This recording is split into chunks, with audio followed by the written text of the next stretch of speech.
Estamos aquí de cuerpo presente, completamente en vivo en los estudios de la Radio Agricultura, y nos acompaña nuestro querido Ricardo Hernández, abogado de la Universidad de Concepción, director del programa Política y Sociedad de República. Ricardo, muy bienvenido. Muy buenas tardes, Julio, feliz de estar con ustedes. De Concepción al mundo, ¿cierto? Sí, no, de Biobío ya. Biobío, ya no nos limitamos a una ciudad en el fondo.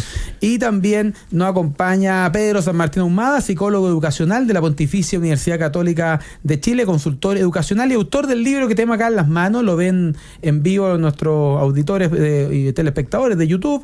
El Estado contra los colegios, cómo la judicialización deteriora la vida cotidiana escolar. Pedro, muy bienvenido. Muchas gracias, Julio, un gusto estar acá con ustedes. Bueno, y entremos en materia directamente, porque tu libro aborda... Polémico titular, ¿eh?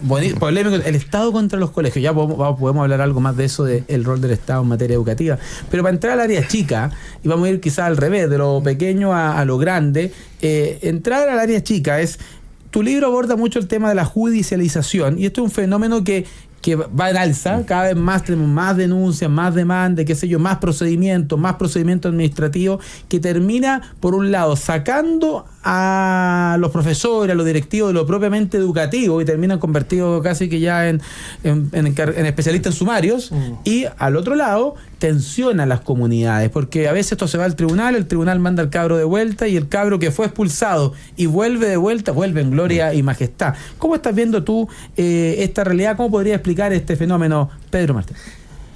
Mira, quizá una buena forma es describiendo dos fenómenos. Hay un fenómeno, por así decirlo, que es el que se lleva todas las portadas, ¿cierto? Que es este fenómeno de la violencia extrema que están viviendo algunos colegios, especialmente los liceos emblemáticos. Está muy asociado a los liceos emblemáticos, pero no exclusivamente, ¿cierto? Hemos visto afuera de los colegios, ya en varios colegios más. Entonces, este es un problema importante que está erosionando la vida social en la escuela, ¿ya? Pero debajo de este problema, podríamos decir, en el subsuelo, hay un segundo fenómeno que es silencioso, ya que ocurre día a día, no es tan excepcional como este que uno lo ve, no sé, una vez cada un mes o cada 2-3 meses en las comunidades educativas, que es el fenómeno de la judicialización escolar. ¿Qué es la judicialización escolar? Ya es que alrededor de más o menos unos 15 años, de hace unos 15 años, se ha empezado a instalar un sistema de razonamiento judicial dentro de los colegios para resolver sus conflictos cotidianos.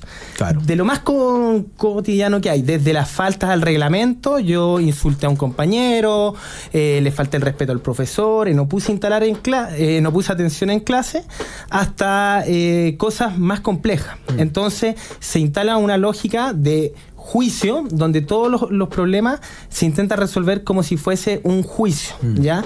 Y eso... Pero solo un poco para ponerlo en perspectiva, estaba hablando con Pedro San Martín, estoy pensando en mi propia época escolar. Cuando alguien se mandaba un condoro,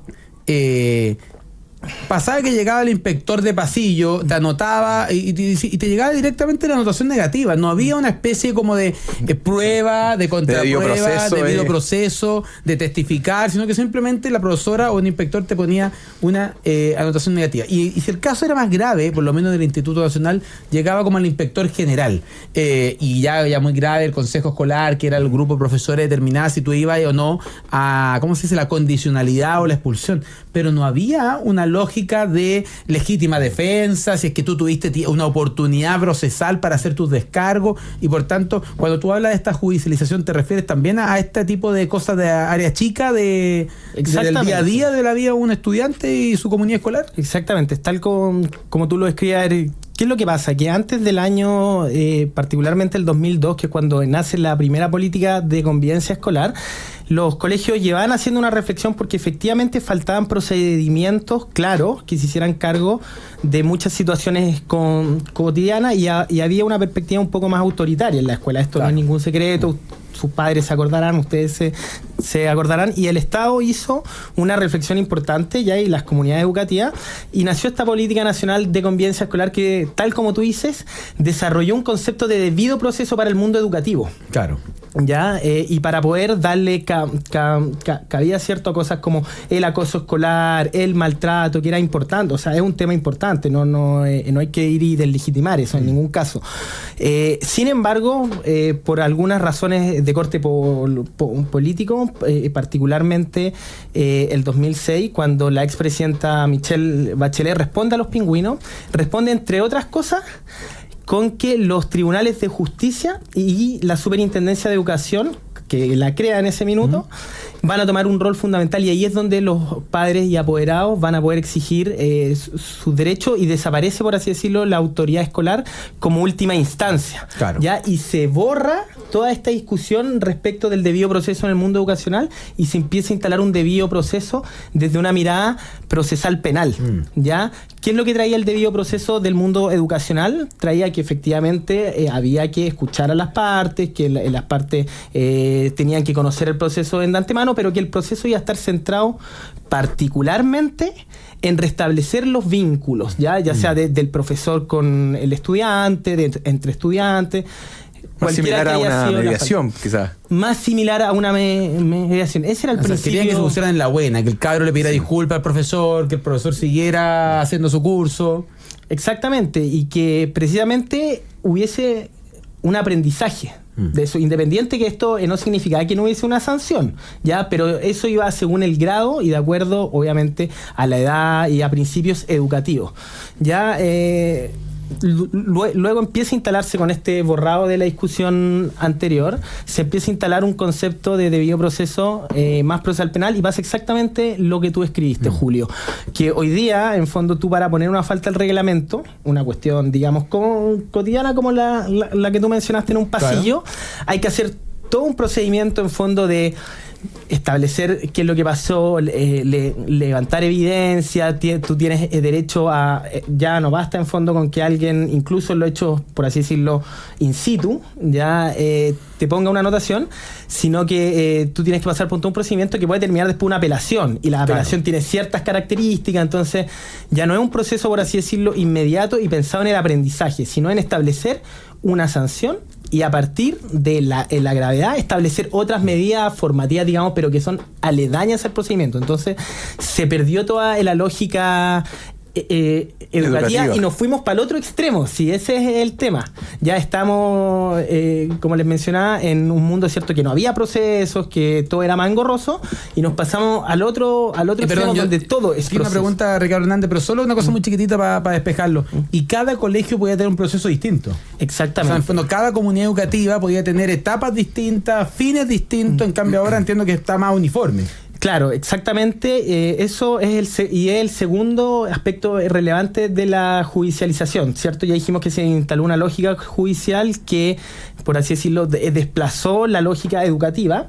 Y el segundo aspecto importante es que se creó a la Superintendencia de Educación, y particularmente, a mi juicio y el de mi investigación en el libro, un sistema persecutorio ya para denunciar, para sancionar y para multar a los establecimientos educativos por no seguir estos procesos de forma estricta, digamos, en cada uno de sus pasos, en los plazos, que no comparten, como dije, una lógica educativa. Y eso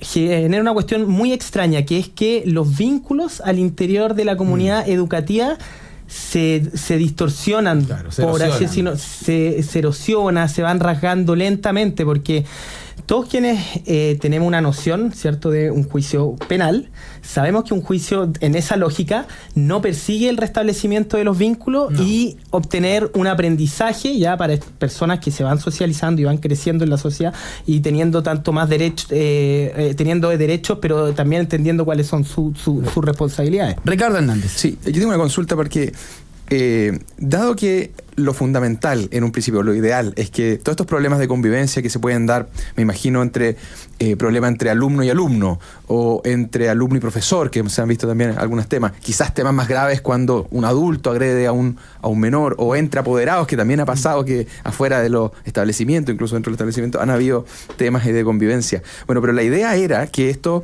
se pudiera resolver lo antes posible. Yo me imagino que, al igual como pasa en tribunales de justicia y en temas de juicio, los juicios juicios son bastante largos. Hoy día es muy conocido el colapso que tiene el sistema judicial, largos juicios para poder resolver problemas.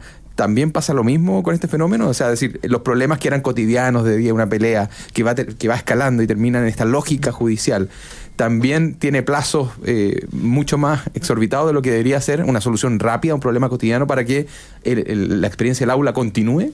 Exactamente, o sea, es tal como tú dices, es un espejo de lo que está o que ha sufrido ya muchos años los tribunales, los de justicia. ¿Ya? ¿En qué sentido? Que tú, al no poder tener una respuesta más rápida y razonable, que eso es lo importante, no se trata solo que esto se resuelva rápido y sigamos, sino que tenga una respuesta rápida y razonable, los procesos se van dilatando y tú no vas pudiendo solucionar el conflicto, entonces se va dilatando, y la lógica educativa, con sus virtudes y sus defectos, los procedimientos largos producen quizá, y esa es la gran diferencia quizás con un tribunal, va y produce que las partes se pongan en oposición o en conflicto. ¿Por qué? Porque a diferencia de un tribunal, yo si tengo una disputa contigo en un tribunal, Ricardo, nosotros lo más seguro es que no nos vamos a ver en un buen rato. Claro. ¿Cierto? En el colegio van a compartir los mismos espacios, comparten, qué sé yo, una salida pedagógica, la feria científica, el espacio del recreo. Entonces, esos procesos que se van abriendo y que un proceso quizás más cotidiano, hoy día resolverlo toma 20 días. Imagínate qué es lo que pasa todo ese tiempo entre los estudiantes que no tienen un abordaje a su conflicto, y que la superintendencia exige que el abordaje sea en razón de la gravedad, y la gravedad siempre establecida al final, o sea, después de esos 20 días. ¿Ya?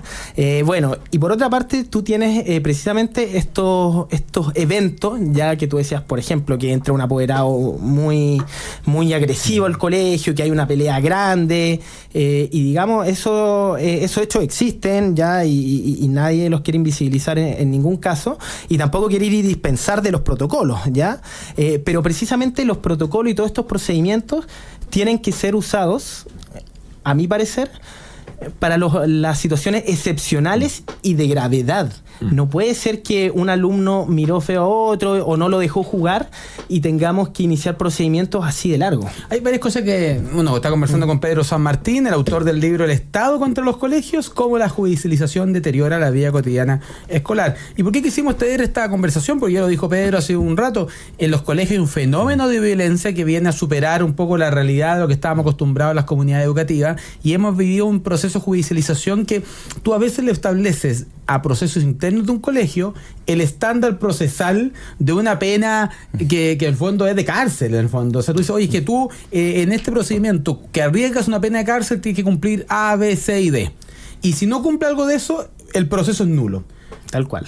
Bueno, la nulidad, que en derecho, los que estudian derecho saben que es lo peor del mundo, la peor de las sanciones, dejar volver a cero, también aplica a algo cuando la sanción es mucho menor que una pena de cárcel, es como una expulsión. ¿Y por qué lo digo? Porque el error, haberse saltado un proceso, nadie quiere saltarse nada, nadie quiere que no se cumplan los procedimientos, pero lo que te digo es que a veces el daño de volver ese niño al colegio puede ser infinitamente mayor que el daño de haber faltado a una etapa procesal. Es como cuando de repente dice, oye, pillamos un violador, pero no va a ir preso porque no está, tú eres más abogado que yo, Ricardo, pero la parte de la prueba, la limpieza de la prueba, se contaminó la prueba no sé dónde. Bueno, y por eso no solo está en cuestionamiento la judicialización de la vida cotidiana escolar, como tú lo planteas, sino está en cuestionamiento nuestra misma reforma procesal penal. Mi profesor de Derecho Civil, don José Joaquín Ugarte Godoy, decía que la reforma procesal penal era la carta magna de los delincuentes. O sea, en el fondo era que era la protección de los derechos de los delincuentes más que la protección de los derechos de la comunidad. Y aquí puede pasar algo parecido, que en el fondo, por proteger en extremo los derechos del gallo que hace bullying, del violento, del agresivo, terminas tú dejando desamparado a los alumnos que fueron víctimas de eso. Yo te doy un último ejemplo antes de irnos a la pausa, pero para dejarlo en tabla respecto a la violencia. Pero en el Instituto Nacional hay alumnos que amenazaron de muerte a otros. Por la dificultad del procedimiento, los amenazadores, las personas que amenazaron de muerte a otro, no les pasó nada y se graduaron de cuarto medio del Instituto Nacional. Los 3 cabros amenazados de muerte terminaron yéndose al colegio, graduándose en otro colegio. O sea, al final, ¿quién pagó la sanción peor de irse al instituto, las víctimas y no los victimarios. Conversábamos los típicos casos en que los colegios, dado que se ha vuelto tan engorroso poder expulsar alumnos, poder hacerle sumario, poder hacer que el tipo quede condicional y qué sé yo, poder hacer valer la responsabilidad y al mismo tiempo la autoridad dentro de la sala de clase o de nuestros establecimientos educacionales, a propósito de lo que plantea Pedro San Martín Humá en su libro El Estado contra los Colegios, de la judicialización, de establecerle el estándar de la reforma procesal penal a una realidad distinta como es la vida en un colegio. Yo les contaba el caso del Instituto Nacional. 3 alumnos amenazados de muerte estando en cuarto medio por otro compañero de cuarto medio. Estos 3 cabros amenazados de muerte se van del colegio, no están dispuestos a arriesgar sus vidas, a seguir ahí. En cambio, los que los amenazaron terminaron el colegio, se graduaron, porque las autoridades probablemente prefirieron mirar para el lado y decir, ¿sabes qué más? Este cabro se va a ir igual, ¿para qué me meto yo en un problema? ¿Para qué yo hago todo un proceso si el cabro en cuarto medio se va a ir? Lo triste del caso es que los violentos que amenazaron de muerte a compañeros terminaron graduándose con honores, no con honores, pero como corresponde en la graduación de final de año. Y esos otros 3 alumnos, buenos cabros, buenos alumnos que quieren su colegio, terminaron graduándose en otro porque tuvieron que huir de las amenazas de muerte. Este es el extremo, quizás el caso más extremo, pero ¿este tipo de casos se repite en la realidad escolar, Pedro San Martín? Hay casos, pero te diría que responden a una lógica excepcional. ¿Qué es lo que quiere decir excepcional? No necesariamente que hayan pocos casos, sino que para una comunidad educativa van y representan una excepción en su día a día normal, en su cotidianidad. Y es muy interesante ahí quizá hacerse esta pregunta. Dado que yo tengo procesos con un estándar procesal penal prácticamente, de las cosas más mínimas a las cosas más extremas, ¿no sería mejor que le demos un estándar, digamos, más relevante o más o riguroso o desde lo que las comunidades educativas entiendan mejor para poder hacer su pega a los casos excepcionales? Ya, porque si no, ¿qué es lo que pasa? Si yo estoy con 8.000 casos con el mismo procedimiento, por así decirlo, yo no puedo ir y focalizar en lo realmente grave. Claro, o sea, estás metiendo del mismo procedimiento relativamente similar, pero quizá una carga de trabajo igual para la autoridad del colegio, al gallo que quizás dijo un garabato en una sala de clase, aquel que amenazó de muerte a otro. Y por tanto, claro, ¿dónde está ahí el criterio como de racionalización de poder llevar estos casos adelante? Exacto, y esto al final no solo provoca una imposibilidad de los equipos directivos en poder tomar decisiones, sino que, como tú bien dices, les genera una carga administrativa tan grande que se crean algunos incentivos negativos, ¿ya? Claro. Para muchas veces no tomar acción frente a determinadas conductas que son más graves, ¿ya? Y por otra parte, hay otro, en fondo, incentivo negativo que se puede generar o que, por así decirlo, rebaja la autoridad de los colegios, que es que la superintendencia, ya que no hemos hablado tanto quizás de esta institución, a los colegios que reciben financiamiento del Estado les pone una carga extremadamente alta, ¿ya? Y lo primero que quiero decir es que no significa esto que la superintendencia no tiene que fiscalizar quizás aspectos administrativos o aspectos más graves, no sé, si hay un suicidio de una estudiante en un colegio o quizás en los casos de expulsiones en los más graves. O sea, hay que fijar ahí un estándar, eso es lo importante, pero cuando la superintendencia va y te revisa o puede revisarte todo, ¿ya? Yo, como docente, al final decido tener mucho cuidado cuando quiero aplicar una medida formativa, cuando quiero ir y llamar a la atención a un estudiante, porque esto me puede ir y generar una carga administrativa importantísima. Mira, por darte solo algunos datos, ¿ya? En los colegios hay, por así decirlo, 3 niveles, ¿ya? En los procedimientos. Están el nivel de los protocolos escolares, que representan un tipo de situaciones, y está el nivel de las faltas al reglamento y de las cosas que, digamos, son conductas normales, ya que no tienen un comparativo en el reglamento interno. Tú, en protocolos, un colegio puede abrir más o menos 60 protocolos al año. Ya, si un protocolo dura 20 días en resolverse, ya ahí vamos sumando mucha carga administrativa para ir y resolver. Además, los colegios, si tú le restas los colegios rurales que tienen menos denuncia a la superintendencia, claro, los colegios tienen de 6 para arriba, pueden llegar hasta tener 9 o 10 denuncias. Por cada una de esas denuncias que recibe el colegio, ¿ya? Que sería aproximadamente una al mes, un equipo directivo pierde 3 días. Imagínate. Encerrado. 3 días, o sea, cada mes tú tienes al equipo directivo 3 días que no existe. Oye, 3 días hábiles, o sea, es Claro. 3 sobre 20 en el fondo. Exactamente. Y si tú vas y lo multiplicas, es un mes que tú tienes al equipo directivo solo contestando denuncias. Claro. Un mes entero. O sea, ¿qué capacidad puede tener un director de generar un mejoramiento pedagógico en su Y esto, pero docente? tus cifras que estás dando son cifras promedio.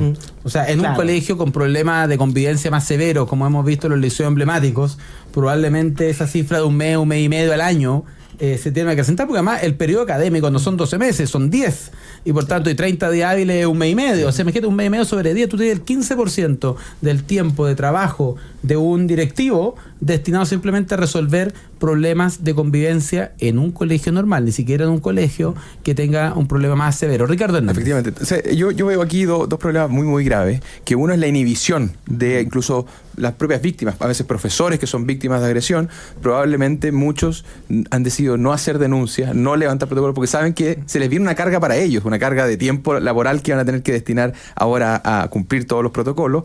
También una carga de que probablemente represalias van a llegar en su contra, de apoderado, de un problema político. Y además esta sobrecarga que podemos sumar a otras sobrecargas que ya existen, no solo en temas sancionatorios, sino también ya es conocido, esto sí ha sido noticia, de la sobrecarga que tienen los establecimientos en cumplir una serie de regulaciones, y esta se suma también a ese punto, que finalmente lo que hace es distraer al equipo educativo de lo que en verdad deben estar preocupados, de la calidad de lo que pasa en el aula, ¿cierto? De la experiencia aula, versus estar preocupados de protocolos por, como tú dices, temas que son graves, que donde sí deberían estar preocupados, pero una cantidad de temas que deben ser solucionados con una flexibilidad quizás, que decisiones que pueda tomar la propia comunidad educativa, y eso es lo triste. Pero en tu libro tú pones el Estado contra el colegio. ¿Qué rol tendría el Estado en esta vuelta, en este problema que se está generando?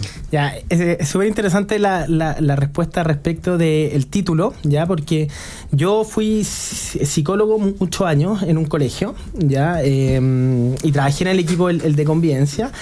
Y esa es una pregunta que yo respondo de acuerdo a la subjetividad que siento yo, pero que por cierto era compartida por muchos de mis pares, respecto de el Estado, ya que está representado en la Superintendencia de Educación, ¿no está apoyando o está en contra de nuestra tarea Claro, educativa? ¿es un aliado o es un enemigo? Exactamente, entonces nosotros sentíamos que en ese sentido era precisamente un enemigo, estaba en contra de nosotros porque no nos permitía llevar adecuadamente nuestra labor educativa, junto con después hartas consultorías que hice en otros colegios, puede ver la realidad como mucho más completa, y también por el rol el que encargo hoy día, en una red mucho más grande con muchos colegios. Uno puede darse cuenta que ese sentimiento que yo compartía en el colegio, quizás con mis colegas más cercanos, es algo totalmente extendido en el sistema, ya que sienten que efectivamente la Superintendencia de Educación no los apoya en fondo en los procesos, o sea, ¿para qué decir si los va a respaldar en alguna situación con situaciones más bien excepcionales, ya?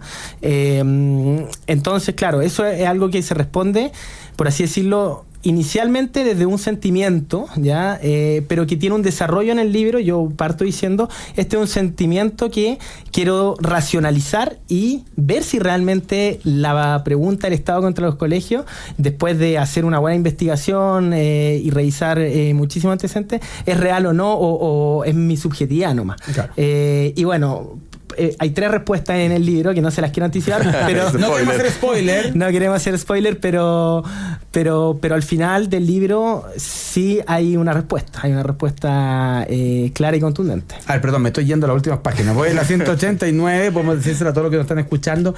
Mira, nos quedan algunos minutos, Pedro. Nos interesa mucho esta conversación porque aquellos que somos agradecidos de la educación, en lo que ha significado en nuestras vidas, en nuestra oportunidad y todo, nos duele mucho ver como el autosabotaje que a veces vemos en los establecimientos educacionales. Yo de repente insisto, perdón que yo dé tanto ejemplo del Instituto Nacional, que es donde yo estudié, pero esto es como hacerse trampa en solitario. O sea, ¿qué tipo destruye su propio colegio? O sea, yo he visto 500 petitorios de mejoramiento de la infraestructura, arregla los baños y los mismos baños aparecen destruidos después. ¿Y por quién? No por infiltrados, por propios alumnos que destruyen sus propios baños y sus propias salas y su patio de honor y que amenazan a profesores y que, oye, hace poco una bomba molotov ahí explotó cerca de un profesor, un inspector de pasillo. Entonces, no hay peor ciego que el que no quiere ver. Hemos dicho las debilidades del Estado, tú te refieres a la superintendencia, hemos dicho las debilidades procedimentales, a veces la misma debilidad de carácter de nuestras autoridades, pero quiero hacerte una última pregunta respecto a los padres.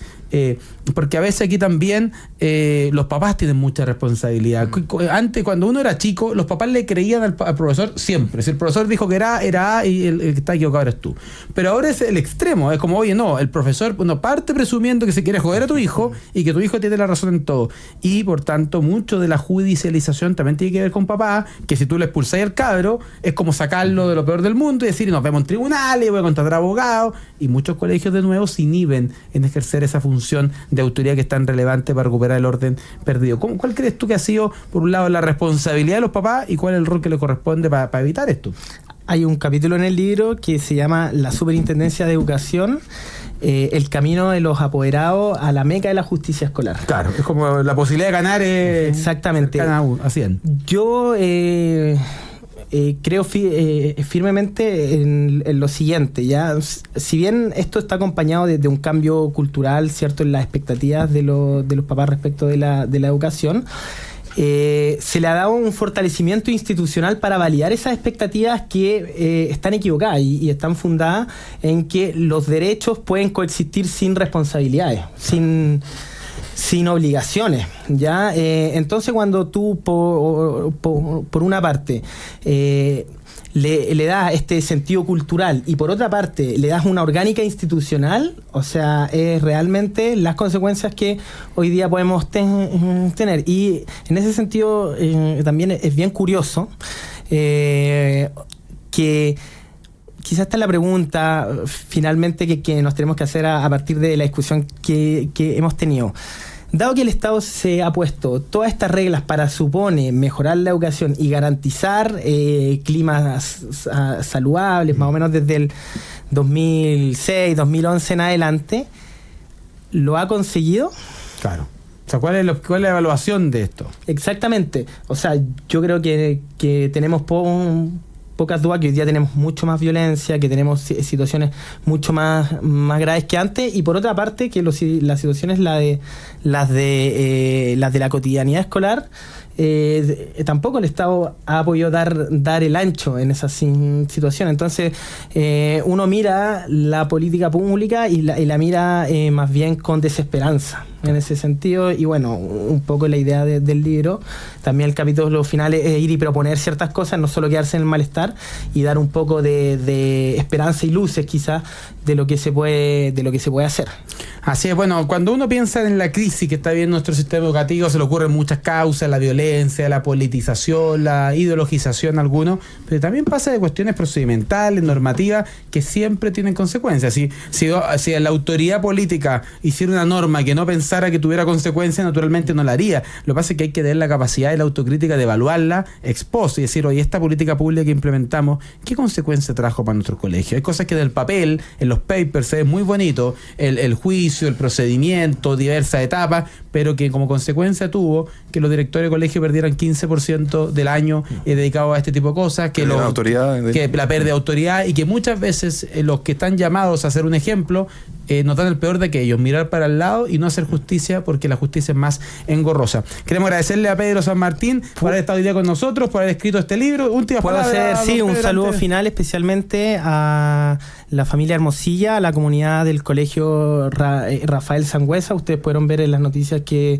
sufrieron la pérdida lamentable, la familia Hermosilla, de uno de los miembros de su familia, que era estudiante del colegio Rafael Sangüesa Lizardi. Hoy día me tocó acompañarlo, estar con el equipo directivo, con los docentes y con la familia, y la verdad que una situación desgarradora y que realmente nos lleva a cuestionarnos muchas cosas en la sociedad y cómo en fondo cultivamos nuestros vínculos con nuestros estudiantes, que daba en ese sentido esperanza el vínculo que los docentes cultivan con sus estudiantes a pesar de toda esta carga, este sistema, que los docentes en ese sentido son héroes, ¿ya? Yo lo creo fielmente, que son héroes y sin duda que lo puede constatar hoy día, y mandarle un cariñoso abrazo a toda su comunidad y por supuesto a la familia Hermosilla, que lo está pasando muy mal en este minuto. Así, bueno, nos sumamos como programa y como radio a este pésame, ¿cierto? Al alumno del colegio Rafael Sangüesa Lizardi de Recoleta. La verdad es que yo, Pedro, tú trajiste a colación el tema, yo no había querido tocarlo porque, no sé, bueno, Ricardo está a pocos días de ser papá también, y desde que uno tiene hijos, este tipo de noticias resulta totalmente desgarradora. O sea, no podemos dimensionar lo que debe estar viviendo la familia Hermosilla, la que bien cita hoy día Pedro, así que le mandamos un gran abrazo y condolencia en este momento, y por supuesto el llamado a atención a que por la tontera que pasó unos tipos arrancando, que se ellos generó un accidente que al final la peor de las consecuencias la llevó este niño de 12 años que terminó perdiendo la vida, que murió inmediatamente en el lugar. Así que a ellos, a toda la familia también de los niños que están heridos, por supuesto todo el apoyo y el cariño aquí desde Enfoque Público. Nosotros nos vamos a una pequeña pausa comercial, siendo casi un cuarto para